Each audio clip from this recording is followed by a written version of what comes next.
Well, welcome to number 13 in our series on the history of Christian missions. Today is entitled Catholic Propaganda, Then and Now. Well, today's study marks the end of a long period of Christian mission that has been almost exclusively in the hands of the Roman Catholic Church. Indeed, it started with the conversion of the Roman Emperor Constantine in 312 AD, when he declared the whole Roman Empire to be Christian. In the 1300 years since then, Roman Catholicism has been evolving and acquiring new doctrines. Some of them have concerned the mother of Jesus, the Virgin Mary. For instance, last week, you remember we looked at the life of Raymond Lull. He was one of those who spoke out against the Crusades and tried to make a difference. But at the same time, he was a strong proponent of the then controversial new doctrine of the Immaculate Conception of the Virgin Mary. This doctrine teaches that Mary was born, like her son, without original sin, through her role as the Mother of God. Following from this doctrine, later came the doctrine known as the Assumption of the Blessed Virgin Mary, which teaches that Mary didn't die but ascended bodily into heaven. Now, it's perhaps surprising that that doctrine was not officially ratified by the Pope until 1950. And that's within the lifetime of some of those who are listening right now to this podcast. So back to our title, Catholic Propaganda, Now and Then, or Then and Now. I'm sure you're aware that the word propaganda is most often used today regarding political statements. I think it's fair to say we've all become a little bit more aware of it since the term of the previous President of the United States. Propaganda describes ideas or information that have questionable accuracy. Propaganda is used as a means of advancing a cause, and in the process, it can arouse suspicion and even cynicism. So I think it's true to say that it's often seen in a negative light. Have you noticed sometimes that during wars, governments will release propaganda films as a way of trying to sway people to think about the war in a particular way? But did you know that initially the word propaganda came into our language through its use in a religious context?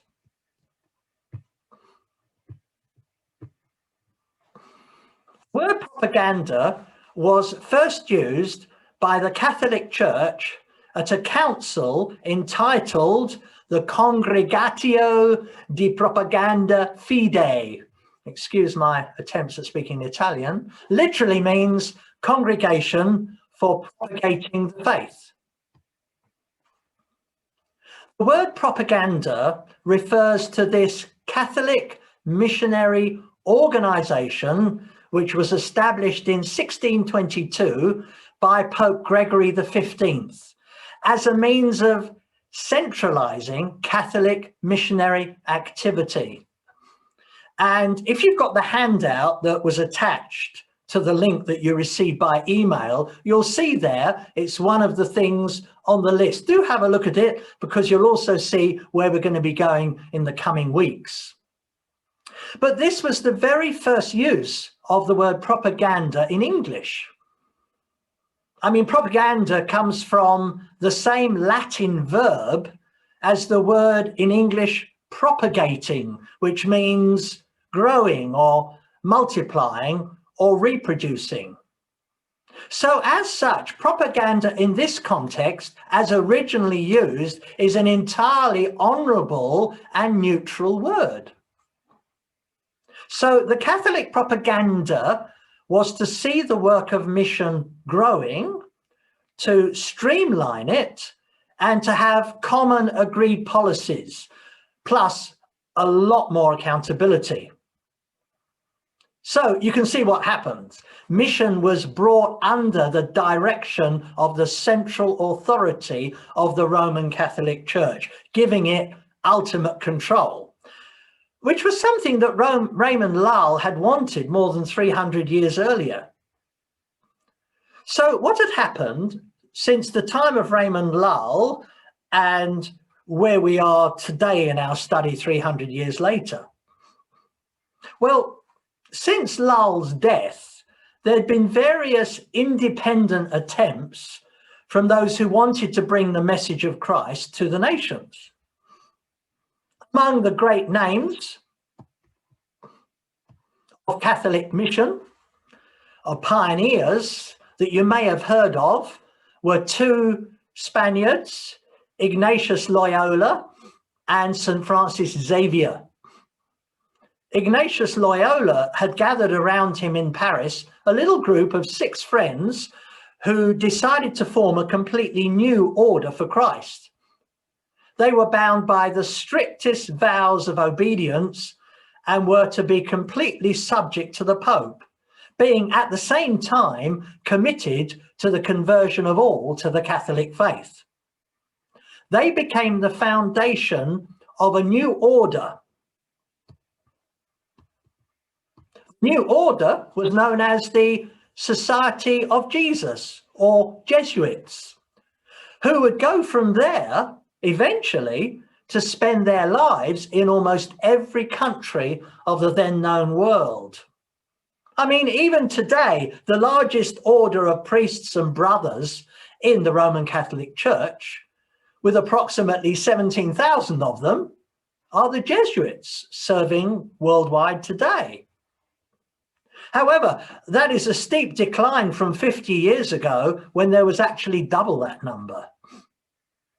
One of the first companions of Ignatius Loyola was a man who was to become the most famous of all Roman Catholic missionaries, I think, in the history of the Roman Catholic Church.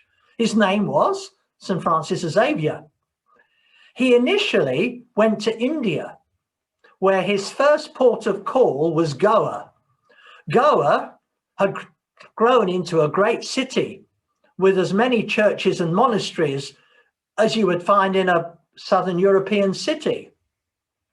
I personally visited the huge basilica named after St. Francis, where apparently his bones are kept in a highly decorated casket, which once in every 10 years is presented and venerated at a special ceremony. Clearly, the Roman Catholic leadership felt the time had come when Rome must take charge of all mission activities and bring them under their guidance and jurisdiction. Now, the Pope that inaugurated this, Pope Gregory XV, wrote in this document called Propaganda the following. He wrote, "The most notable duty of his pastoral office is the dissemination of the Christian faith, through which men may be brought to the knowledge and adoration of the true God for the propagation of the faith." And then the first secretary, Francesco Ingoli, who held the office for 27 years, went on to establish many of the foundations for the organization Propaganda. He first set himself the task of acquiring the fullest possible information about the state of missions in every part of the world, after which he decided on certain lines of action. It quickly became clear that missionary activity must be freed from the stranglehold that Spain and Portugal had been able to maintain for many years. He saw that more bishops must be created and they must be in a closer relationship with Rome.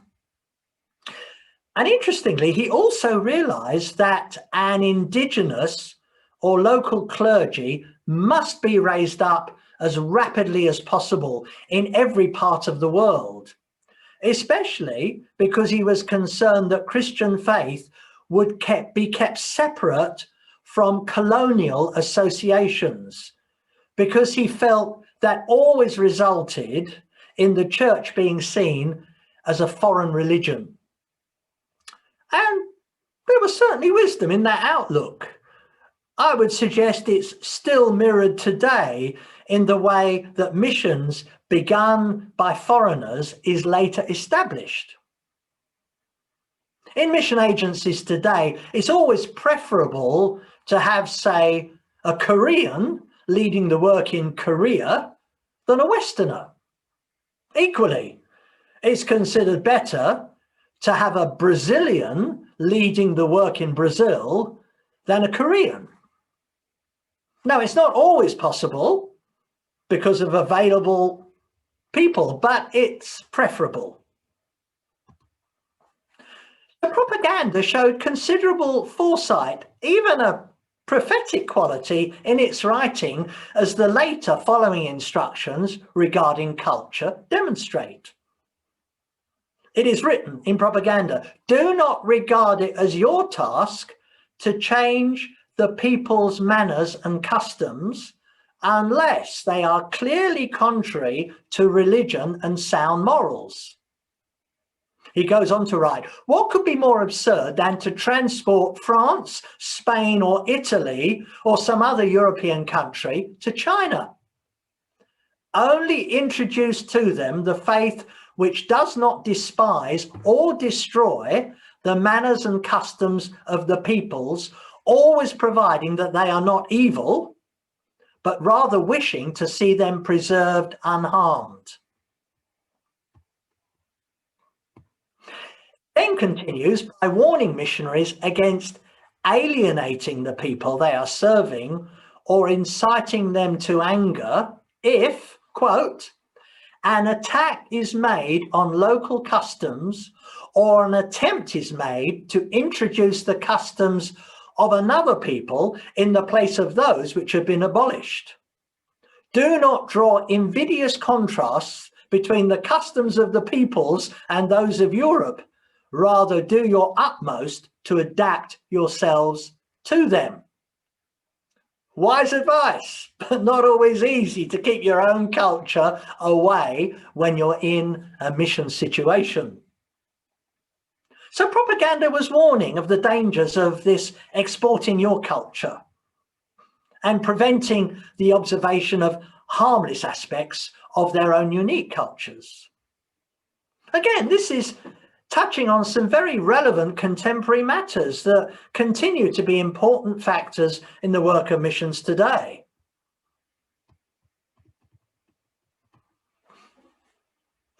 In the 1970s, I spent a short term in West Africa working alongside a long-established missionary agency. I remember one of the things that the Western missionaries taught the Africans was that dancing was wrong. So almost a part of discipleship meant no more dancing. And I remember I found that strange and a little sad, since dancing was and is a very natural way for many Africans to express worship. Another triumph of this new movement called the propaganda was the inauguration in 1663 of a seminary of the Société des Missions Étrangères at Paris. In other words, a society for overseas missions. With the decline of Spain and Portugal, France became more and more the great Roman Catholic missionary nation. Here again, one is conscious of an unexpectedly modern note being struck when we read the contents in propaganda. It informs us that the primary intention was to hasten the conversion of the heathen, not only by proclaiming the gospel to them, but by raising up to spiritual leadership new Christians, or even the children of Christians, who are considered best suited for it. That, they said, is the only way in which true religion can be established on a permanent footing. Let me read once more from the document. Europe cannot continue indefinitely supplying priests who will take a long time to learn the language and in time of persecution are easily recognized, arrested, or put to death. Whereas priests from within the country are able more easily to remain hidden and will be finally able to bring their countries to the point at which they no longer need help from abroad. Now note, these two important principles that we have here were important for different reasons. Firstly, it is best to have local people in leadership. Now, we've touched upon this already in earlier sessions, but locals best know the culture and also have no need to attend a language school. I mean, I have occasionally come across situations overseas where the foreign leadership in a church has never learned the language. And so everything they do has to be translated and interpreted for them. So if someone comes to the leader, the pastor, with a personal problem or need, they have to speak via a translator, via an intermediary.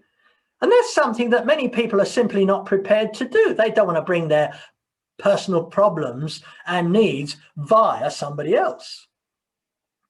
Secondly, mission should never be seen as a permanent state of affairs.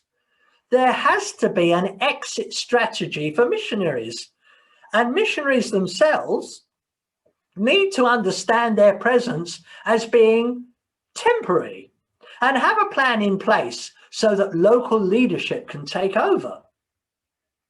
And as many missionaries are often church planters anyway, that means they can move to new fields of service. Once again, I've often been in situations where I wonder why the missionary is still present. The church has become well established. There are competent local lay people to cover the different roles, and yet the good old missionary is still around, supposedly giving advice and direction. What I find more encouraging is when you go to a church, maybe in France, to speak, the leadership is French, the congregation is French, but you discover that originally it was planted by somebody from England or Germany or Switzerland. Equally in the Philippines, often you're in a congregation, the leadership is Filipino, the congregation is Filipino, but years earlier, an American missionary had planted that church. And now there's hardly an American to be seen.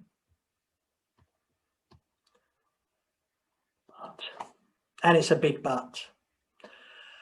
While the propaganda did its utmost to achieve central direction of the mission work of the Roman Catholic Church, it didn't last. With the best will in the world, by the year 1800, the number of missionaries directly accountable to propaganda was only around 300. How and why did it fail? And it's really part of a bigger question as to why the Roman Catholic Church failed. There were both external and internal factors that led to its demise, which touch on some very fundamental issues of faith. First of all, external factors. Well, there were communication difficulties between the propaganda base and the mission field. There was the advance of liberal theology, which many had little idea how to handle. There was rationalism, the idea being put forward that reason is the way forward, so you don't really need faith.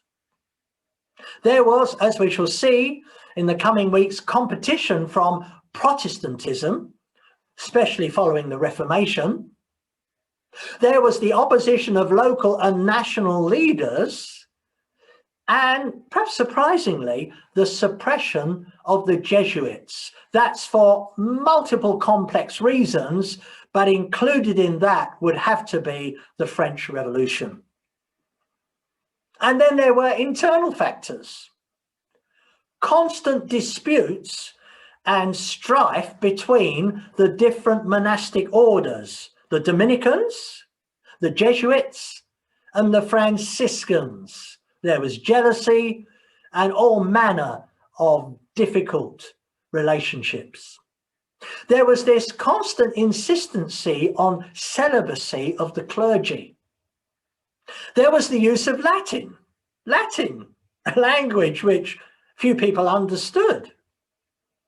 And as we've seen before, the growing involvement with money. So there was business and there was trade that really muddied the waters. And of course, these mass baptisms, after which you were declared to be a Christian, but baptisms which on their own didn't change anybody's heart.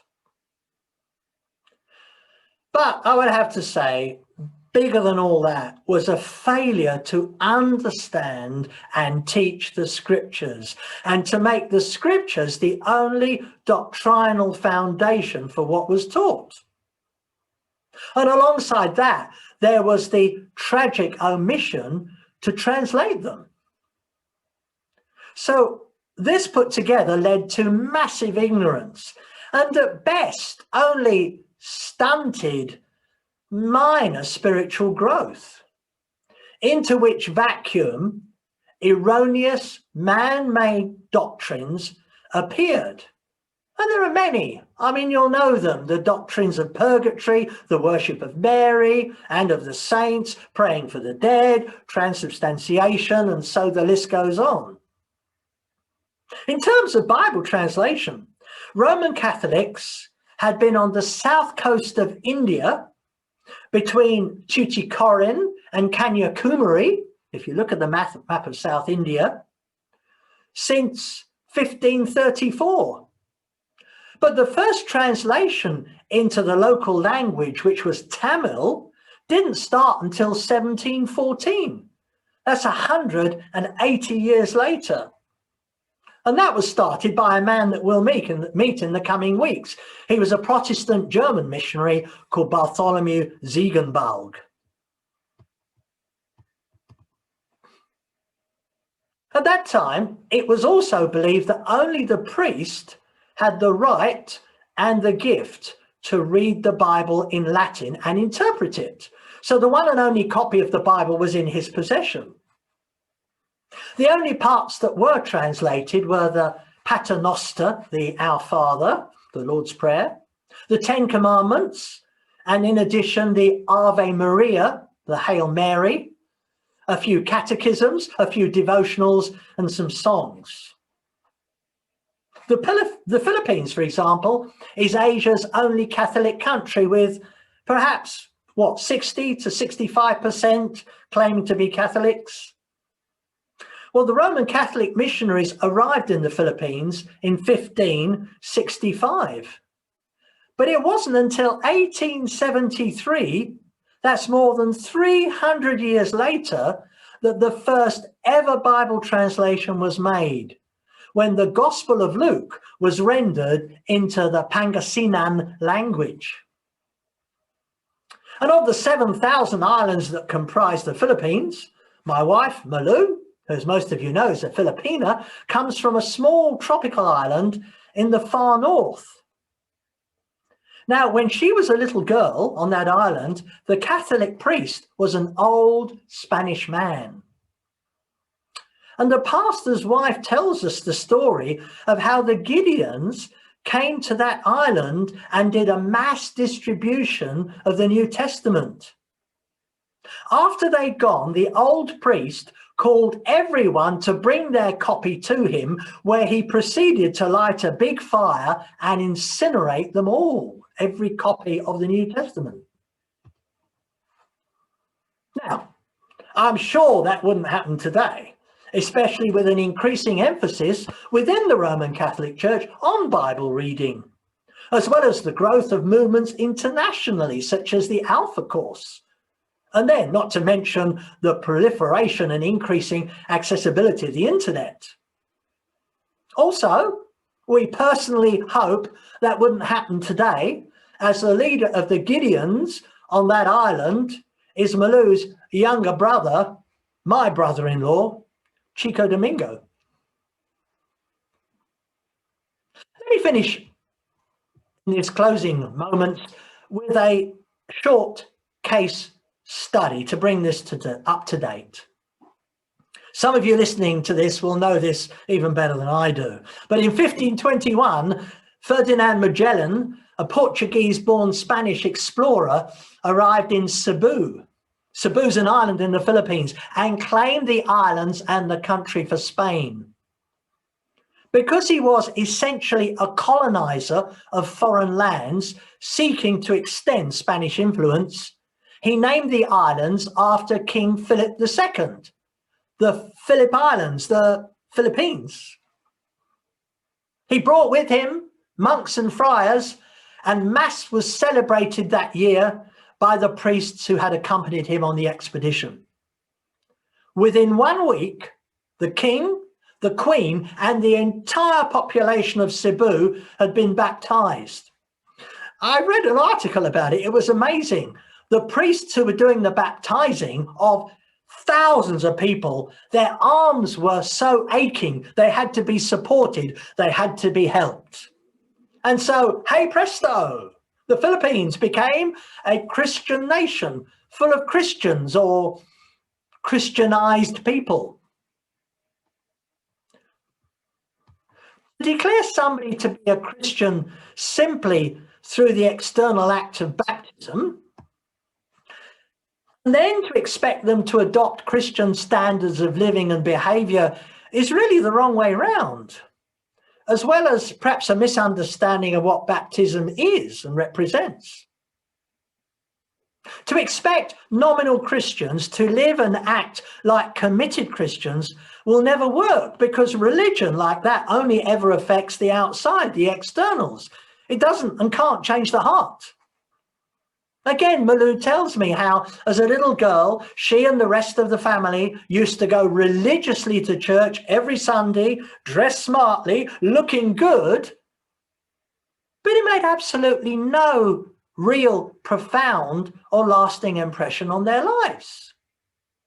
Families failing to attend the church were also made to feel guilty. And then during the week following the attendance in church, they would continue acting in the same ways they'd done the previous week, where lying and cheating and gossiping were an accepted and an unquestioned way of life.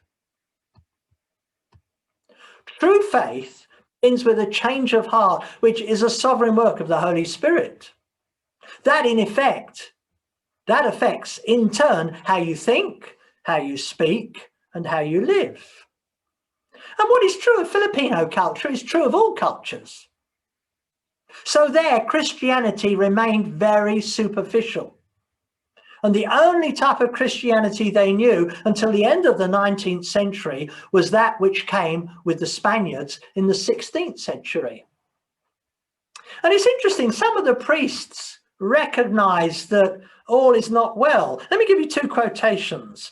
One is from Father Gorospe, Filipino Jesuit priest. He said this: "Even today, especially in rural areas, we find merely the external trappings of Catholic belief and practice has been superimposed on the original pattern of pre-Christian superstitions and rituals."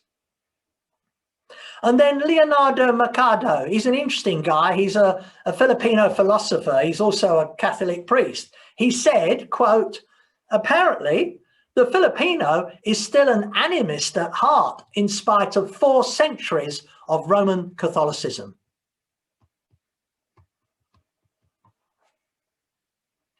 Pre-Spanish Filipinos were animists. Animism is a belief in spirits whose power can be manipulated through formulas or words and rituals. Meanwhile, Spanish clergy began baptizing children and teaching the rituals and doctrines of the Roman Catholic Church. This teaching was centered in the church and shifted away from the home. So what we had is two things going on here. The church became the center for teaching the Filipino Roman Catholicism, and the home remained the center for teaching the old religion of animism. And these two different emphases grew up alongside each other, with Catholicism being a thin veneer placed over an underlying animistic worldview and belief. Animism has no creeds or bodies of literature, but it has people living in fear of the spirit world, while at the same time also attempting to control it. And you see, there are areas where Roman Catholicism and animism overlap, and they can coexist quite happily as long as each is supporting its separate functions. They fit quite nicely into the Filipino animist worldview with only a few adjustments. For instance, the local spirits were replaced by the patron saints of the barrio, of the villages. And the crucifix was given the power and qualities of the animistic amulet. Many houses I go into in the Philippines, you'll see above the door the little cross made out of palm leaves. That cross was blessed on Palm Sunday. And it's put above the door because it's believed that that cross will ward off evil spirits. It will protect the house from being struck by lightning. It will stop bad people, thieves or burglars entering in through the door. It's a superstition, but it's from the animist worldview. If you travel in a bus or a taxi, your immediate impression might be, wow, everybody's here is a Christian. On the side, it says, "In God we trust." People are wearing crosses around their necks. And then on the dashboard, you'll often see either the Virgin Mary or you'll see the Santa Nino. The Santa Nino is Jesus as a baby, but dressed as a king with a crown, a child king, I guess is the best way to describe it, believing that these symbols and statues will protect you. And there are many religious phrases that are used in the course of speech. On All Souls Day, cemeteries are full of Filipinos bringing food to be placed at the grave sites of their dead loved ones. They'll spend the whole day. In fact, sometimes they spend even the whole night with their dead ancestors. These are Catholic people, but with animist worldview. And this Santa Nino that I've just talked about, Jesus as a child king, there's many different statues. Apparently there's 40 different faces that he can have. Some are black. And it's a religious statue which it's believed has the power to heal the sick and protect against evil spirits. I've been there in Cebu and I've seen them lining up to worship this little statue, and they get their handkerchiefs out and they rub it over the statue, and they then carry that handkerchief to someone who is sick to supposedly heal them, or they use it to ward off evil spirits. But this is all around the Catholic Church. One missionary said this: "You will probably not detect much on a short casual visit, but it is all there below the surface." Well, after a struggle and some deaths, on June the 12th, 1898, Aguinaldo, president of the Philippines, aided by the Americans, was finally able to declare the Philippines independent from Spain. And as the Americans became the next de facto colonizers of the Philippines, although they were more benign than the Spanish had been, the greatest gift the Americans brought with them was the gospel. Let me finish by saying this, that next week we will enter a new era, the era of the period after the Reformation, when the biblical gospel of salvation by faith, not by works, is rediscovered, having been rediscovered by Luther. And that gospel is the one that begins to take hold, changing not the external, but the heart of people. So there we are. Maybe you could unmute everybody, Malou. Thank you. Thank you for coming and joining us today. And Thanks. I always welcome any feedback that you have. And next week we'll go a step forward. Do have a look at the handout, maybe have it with you as we continue our journeys through the history of Christian missions. That was very helpful, very informative. Thanks, Thank Chris. you. God bless you, brother. God Nice bless you. information. Yeah. God bless. Hey, thank you, brother Prasad. God bless you. Sonia. Oh, sorry, Bastine. And Sanjay, God bless you. Nice to see you. Thank All the you. way from India. Thank you. Thank you. A pleasure. Thank you. That's good. Is Caroline? Yes, we mentioned Tamil and Nad Tamil. We mentioned Kanyakumari and Tuticorin. Yes. Caroline, who you see here, was the one who God used to help the foundation of Amen. So very special. God bless you all. Margaret, too. Nice to see you there.